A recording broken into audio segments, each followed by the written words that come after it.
Where to begin? I figure I must be old-fashioned because I was raised that the word means something. Whether it's a simple promise or a contract, you should honor your commitments. I was also told just because others can do it doesn't mean you should. In this particular case, I'm referring to the commitment made by the city when we took funding from the Land and Water Conservation Fund for South Capitol Park. I learned just last spring, that the city has tentatively planned on converting a major portion of our beautiful South Capitol Park for the purpose of locating a 185-foot water tower. I don't disagree that we need a water tower. Some leaders seem to think the LWCF is not a big deal, or violating it is not a big deal. Some disagree, thankfully. Unfortunately, it appears at this point the majority is supporting using that location. I'm hoping for a change of mind, especially since South Capitol Park is not the only suitable location. There are two other options, both of which do not require breaking a long-standing commitment. I've been a long-time supporter of the city. Comes in the nature of being a former cheerleader. But I've supported our efforts to build this into a wonderful community, a community that values quality of life.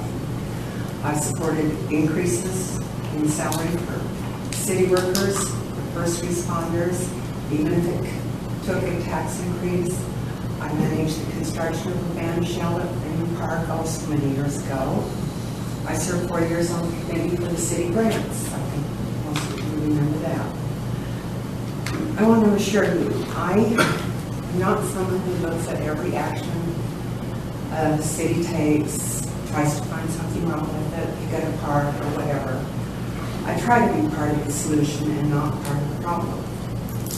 And I do pay attention to city issues.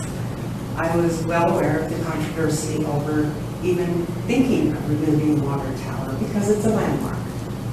It was well publicized. Somehow, and I'm not sure how, I completely missed the proposal in meetings to locate this tower in the park.